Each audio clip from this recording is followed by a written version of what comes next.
తెలంగాణలో పొత్తు లేకుండా 8 స్థానాలు గెలవడం పార్టీ చరిత్రలో రికార్డన్నారు బీజేపీ రాష్ట్ర అధ్యక్షుడు కిషన్ రెడ్డి. కార్యకర్తల కష్టం వల్లే ఇది సాధ్యమైందని చెప్పారు. పార్టీ చరిత్రలో తెలంగాణలో గొప్ప విజయం సాధించామన్నారు. మోదీ నాయకత్వంలో మూడోసారి ప్రభుత్వం ఏర్పాటు చేస్తున్నామని చెప్పారు. వచ్చే అసెంబ్లీ ఎన్నికల్లో తెలంగాణలో 88 సీట్లు గెలుస్తామని ధీమా వ్యక్తం చేశారు కిషన్ రెడ్డి. తెలంగాణ ప్రజలు మోదీ బీజేపీపై విశ్వాసం ఉంచారని చెప్పారు. తెలంగాణలో బీజేపీ అధికారంలోకి వచ్చేందుకు కృషి చేయాలని పిలుపునిచ్చారు.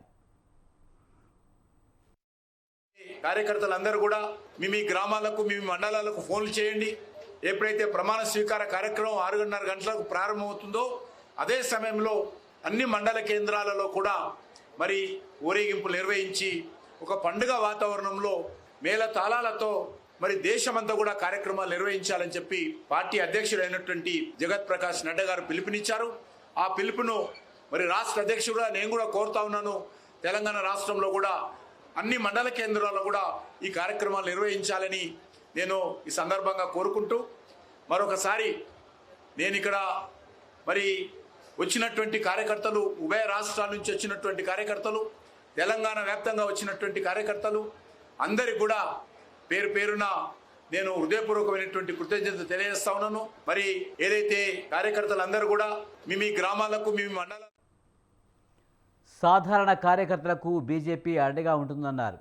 తెలంగాణలో కేంద్రం గత 10 ఏళ్లలో 10 లక్షల కోట్లు ఖర్చు చేసింది. గత 10 ఏళ్లుగా పనిచేసినట్లే ఈ 5 ఏళ్లు కష్టపడి పనిచేస్తామన్నారు కిషన్ రెడ్డి. తెలుగు రాష్ట్రాల్లో బీజేపీని బలోపేతం చేస్తామన్న ఆయన కష్టపడి పనిచేస్తే బీజేపీలో తప్పకుండా పదవులు వస్తాయన్నారు. వాస్తవంగా సికింద్రాబాద్ కాన్స్టిట్యున్సీలో కాంగ్రెస్ పార్టీ ముసుగులో మజ్లిస్ పార్టీ పోటీ చేసింది. కాంగ్రెస్ పార్టీ అభ్యర్థి అయినప్పటికీ కూడా పూర్తిగా ఎన్నికల్లో మాకు ప్రధాన ప్రత్యర్థి ఎవరు అంటే మజ్లిస్ పార్టీ అన్నట్లే మజ్లిస్ పార్టీ పూర్తి స్థాయిలో పనిచేయడం జరిగింది. అయినప్పటికీ సికింద్రాబాద్ కాన్స్టిట్యున్సీకి సంబంధించినటువంటి ప్రజలు మరి మజ్లిస్ పార్టీ కుట్రలను ఏదైతే కాంగ్రెస్ ముసుగులో మరి ఈరోజు బీజేపీని ఓడించాలని ప్రయత్నం చేయడం జరిగిందో దాన్ని సమర్థవంతంగా ఎదుర్కొన్నారన్న విషయాన్ని ఈ సందర్భంగా మనవి చేస్తూ, వాస్తవంగా సికింద్రాబాద్ కాన్స్టిట్యున్సీలో కాంగ్రెస్ పార్టీ ముసుగులో మజ్లిస్ పార్టీ పోటీ చేసింది.